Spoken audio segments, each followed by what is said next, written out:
അങ്ങനെ ഒരു 5 to 6 months ആയിട്ട് നമ്മൾ കാത്തിരുന്ന ഇന്റർനാഷണൽ സ്റ്റുഡൻസിന്റെ ക്യാപ്പിംഗ് ഇന്നലെ റോൾ ഔട്ട് ചെയ്തിരിക്കുകയാണ്.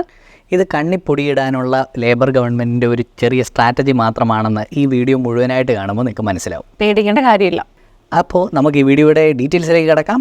ഇന്നത്തെ വീഡിയോയിൽ നമ്മൾ പ്രതിപാദിക്കുന്നത് ഇൻ്റർനാഷണൽ സ്റ്റുഡൻറ്റ് ക്യാപ്പിംഗ്, ആ പ്രസ് റിലീസിൽ ജെയ്സൺ ക്ലെയർ MP എന്താണ് പറഞ്ഞത് എന്നുള്ളതാണ് ഒന്ന്.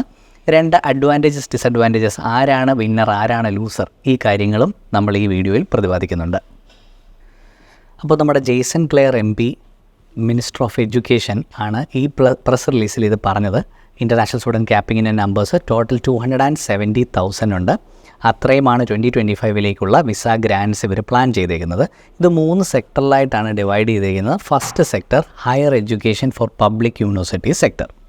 ഇവിടെ നമ്മൾ അലോക്കേറ്റ് ചെയ്തേക്കുന്ന, നമ്മളല്ല സർക്കാർ അലോക്കേറ്റ് ചെയ്തേക്കുന്ന കൗണ്ട് 145,000. അപ്പോൾ ഈ ഹയർ എഡ്യൂക്കേഷൻ സെക്ടർ എന്ന് പറയുമ്പോൾ അതിൽ പബ്ലിക് യൂണിവേഴ്സിറ്റീസ് മാത്രമേ വരുന്നുള്ളൂ. പ്രൈവറ്റോ ബാക്കി വേറെ ഒരു യൂണിവേഴ്സിറ്റീസ് ഇതിൽ ഇൻക്ലൂഡ് ചെയ്തിട്ടില്ല. അതായത് മൊത്തം 43 യൂണിവേഴ്സിറ്റീസ് ഉണ്ട് ഓസ്ട്രേലിയയിൽ. അതിൽ 37 യൂണിവേഴ്സിറ്റീസ് ആണ് ഈ കാറ്റഗറിയിൽ വരുന്നത്. അതിനകത്ത് ലെവൽ 1ഉം 2ഉം 3ഉം ഒക്കെ വരുന്നുണ്ട് കേട്ടോ. അപ്പോൾ ഇവർക്കെല്ലാം കൂടെ 145,000 ഉണ്ട്. ഓക്കെ, അടുത്ത സെക്ടർ വെറ്റ് സെക്ടർ. എന്താണ് വെറ്റ് സെക്ടറിലുള്ള സീറ്റ്സ് 95,000 ഉണ്ട് കേട്ടോ. 95,000 അതായത് ട്രേഡ് പ്രോഗ്രാംസ് ഒക്കെ ഓഫർ ചെയ്യുന്നതാണ് ഈ വെറ്റ് സെക്ടറിൽ. ഇവിടെ നമുക്കറിയാം ഓസ്ട്രേലിയയിൽ ഒരു 1000-ഓളം വെറ്റ് പ്രൊവൈഡേഴ്സ് ഉണ്ട്, രജിസ്റ്റേർഡ് ആയിട്ടുള്ള ക്രിക്കോസ് കോഡ് പ്രൊവൈഡേഴ്സ് ഉണ്ട്. 4000-ഓളം RTOs ഉണ്ട്, 1000-ഓളം ക്രിക്കോസ് കോഡ് ഉള്ളവർ. ക്രിക്കോസ് കോഡുള്ള പ്രൊവൈഡേഴ്സിന് മാത്രമേ സ്റ്റുഡൻറ് വിസ നമുക്ക് നാട്ടിൽ കയറി വരാൻ, ഫോറിനേഴ്സിന് എഡ്യൂക്കേഷൻ കൊടുക്കാൻ പറ്റത്തുള്ളൂ. അപ്പോൾ അത് പ്രത്യേകം ശ്രദ്ധിക്കുക. അപ്പോൾ ആ 95,000 സീറ്റ്സോ അത് ആക്ച്വലി നല്ലതായിട്ടാണ് ഞാൻ കണ്ടത്. കാരണം കഴിഞ്ഞ വർഷം 2024 ഈ സീറ്റ്സ് വളരെ കുറവായിരുന്നു. ഇതിന് വിസ ഗ്രാൻഡ്സ് കൊടുക്കുന്നത് വളരെ കുറവായിരുന്നു. ഓൺ ആൻ ആവറേജ് ഒരു ഡീസൻ്റ് ആയിട്ടുള്ള പ്രൊവൈഡറിന് 25 വിസാസ് ഗ്രാൻഡ് ആവുന്നുണ്ടായിരുന്നുള്ളൂ ഒരു പ്രൊവൈഡറിന്.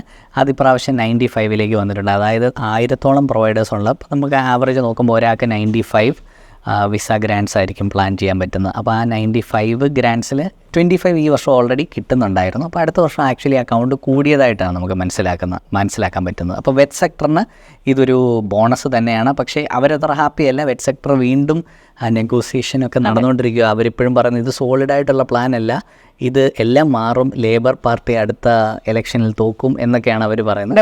വലിയ ഓസ്ട്രേലിയയിൽ വലിയ വാഗ്വാദങ്ങളൊക്കെയാണ് ഇപ്പോൾ നടക്കുന്നത്. വാക്പോരുകളും എല്ലാം അങ്ങോട്ടും ഇങ്ങോട്ടും. ഇതാണിപ്പോൾ ചർച്ചാ വിഷയം.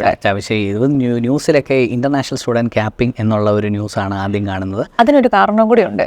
ഓസ്ട്രേലിയയിലെ ഹയസ്റ്റ് പേയിങ് എക്സ്പോർട്ടിൽ വരുന്ന 5 കാറ്റഗറിയിൽ വരുന്ന 5 സെക്ടേഴ്സ് ഉണ്ട് എക്സ്പോർട്ട്. അതിൽ ഒരെണ്ണം നമ്മുടെ ഇന്റർനാഷണൽ സ്റ്റുഡന്റ് എഡ്യൂക്കേഷൻ മാർക്കറ്റ് ആണ്.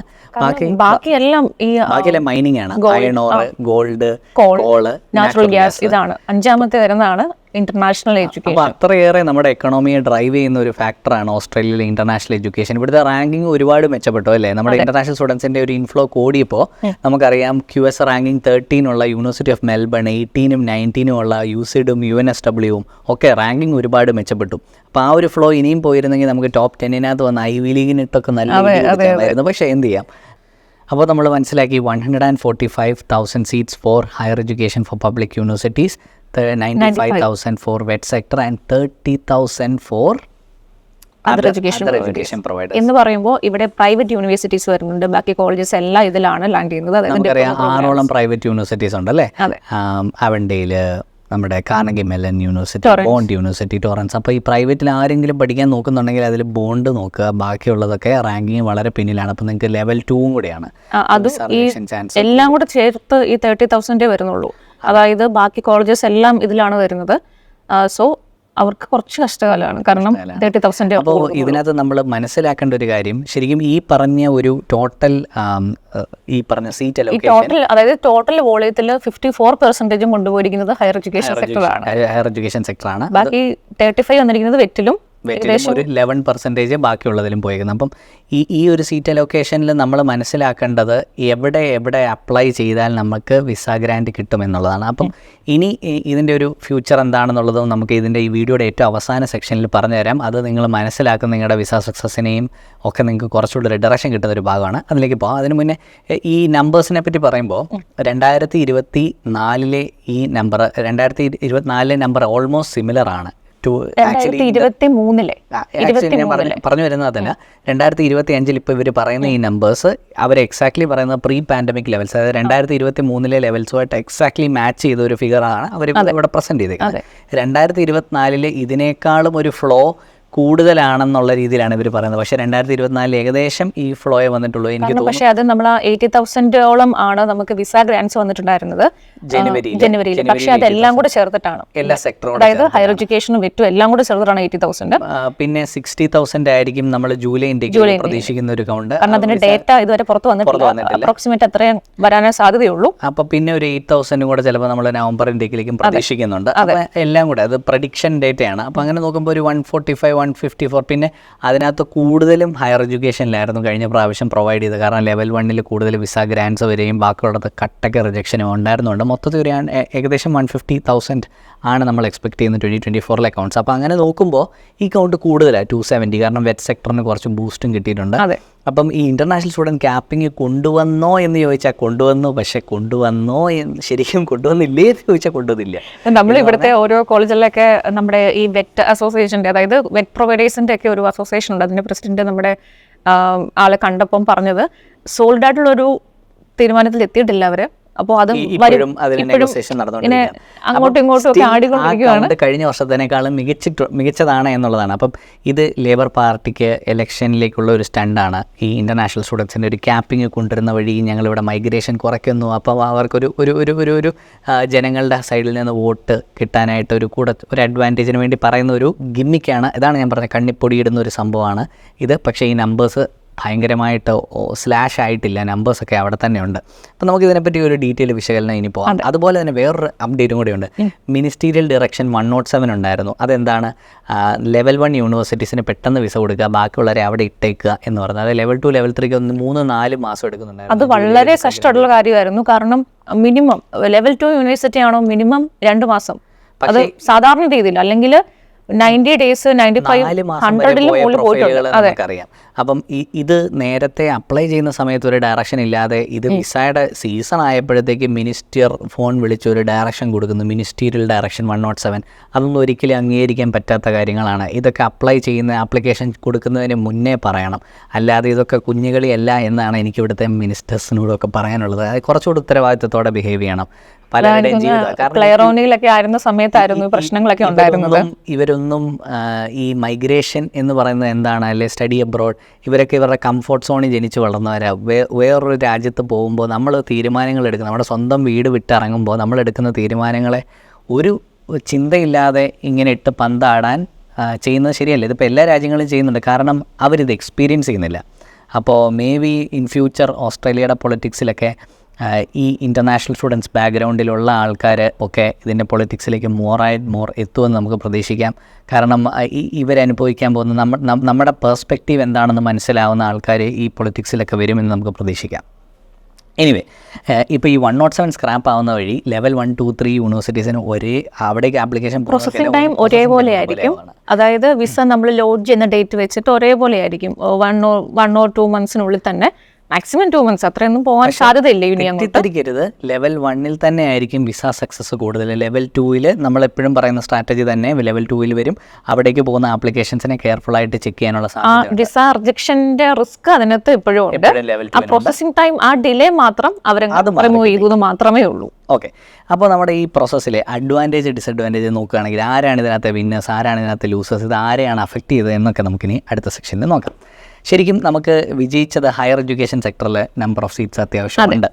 ഹയർ എഡ്യൂക്കേഷൻ പബ്ലിക് യൂണിവേഴ്സിറ്റീസ് ആണ് ശരിക്കും വിജയിച്ചിരിക്കുന്നത്. അതിൽ തന്നെ റീജിയണൽ പബ്ലിക് യൂണിവേഴ്സിറ്റീസിന് കൂടുതൽ പ്രാമുഖ്യം ലഭിക്കുന്നുണ്ട് എന്നാണ് ഇതിൻ്റെ ഒരു രൂപരേഖയിൽ നമുക്ക് മനസ്സിലാവുന്നത്. അതുപോലെ ടേഫ് സെക്ടർ, വെറ്റ് സെക്ടർ എന്ന് പറഞ്ഞല്ലോ, നമ്മൾ certificate 1, 2, 3 and diploma, graduate programs ഒക്കെ ഈ ട്രേഡ് പ്രോഗ്രാംസിനകത്തൊക്കെ നമുക്ക് നേരെ അഡ്മിഷൻ കുറച്ചുകൂടെ അപ്ലൈ ചെയ്യാൻ എളുപ്പമാണ്. അതായത് നാട്ടിൽ നിന്ന് മെക്കാനിക്കുകളുടെ പ്രോഗ്രാം, ഷെഫുമാരുടെ പ്രോഗ്രാം, ഇതൊക്കെ നമ്മൾ ഇനി ലെവലിൽ കുറച്ചുകൂടെ ചെയ്യാൻ പോവുകയാണ്. കാരണം കഴിഞ്ഞ വർഷം നമ്മളത് ചെയ്യുന്നുണ്ടായിരുന്നില്ല, based on the directions that we got from reports. അപ്പോൾ ഈ വർഷം നമ്മളത് ചെയ്യാൻ പോവുകയാണ്. ആ കാര്യങ്ങൾ കൂടി ശ്രദ്ധിക്കുക. നമുക്ക് അതിലേക്കുള്ള അഡ്മിഷൻസും കൂടി നമുക്ക് ശരിയാക്കാൻ പറ്റും. ഓക്കെ. അപ്പോൾ ഈ വെറ്റ് സെക്ടർ നല്ലതാണ്. അതുപോലെ വേറെ അത് പ്രൈവറ്റ് കോളേജസിനും യൂണിവേഴ്സിറ്റീസിനും ഒക്കെ ഒരു റിസർവേഷൻ കിട്ടുന്നുണ്ട്. അപ്പോൾ അവർക്കും ഒരു ബേസിക് നമ്പർ ഓഫ് സീറ്റ്സ് കിട്ടുന്നുണ്ട്. അതായത് തരക്കേടില്ല, എങ്ങനെയെങ്കിലും തട്ടിമുട്ടി പോകാനുള്ള അത്ര നമ്പറേ ഉള്ളൂ. ശരിക്കും പബ്ലിക് യൂണിവേഴ്സിറ്റീസിനാണ് കൂടുതലും കിട്ടിയിരിക്കുന്നത്. കാരണം അതുപോലെ നമ്പർ ഓഫ് യൂണിവേഴ്സിറ്റീസിന്റെ അല്ല പ്രൊവൈഡേഴ്സിന്റെ എണ്ണം കൂടുതലാണ്.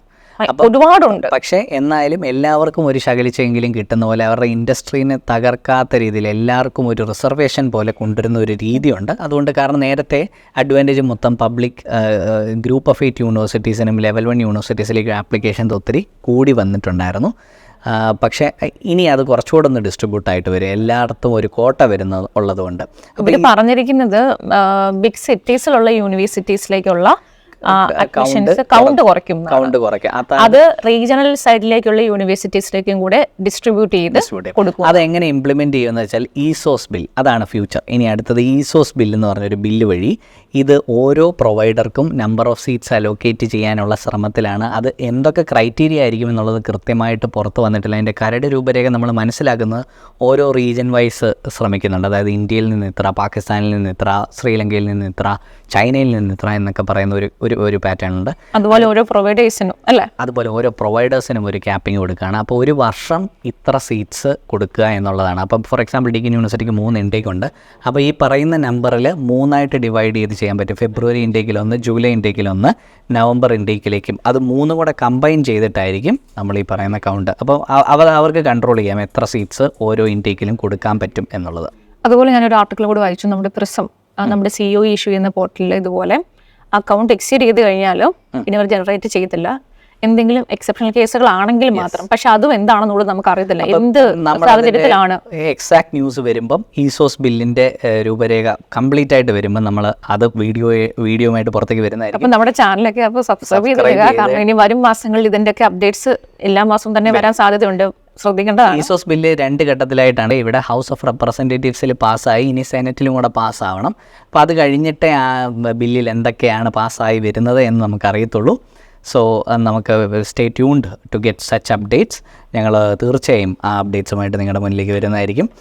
അപ്പോൾ ഈ ക്യാപ്പിങ്ങിനെ പറ്റിയുള്ള ഏകദേശ ധാരണ നിങ്ങൾക്ക് ലഭിച്ചു എന്ന് വിചാരിക്കുന്നു. പേടിക്കാനൊന്നുമില്ല, ഉടനെ തന്നെ മോർ ഡീറ്റെയിൽസ് നമുക്ക് ലഭിക്കുന്നതായിരിക്കും. So this is Jeswin and Jess signing out from Ola World YouTube channel.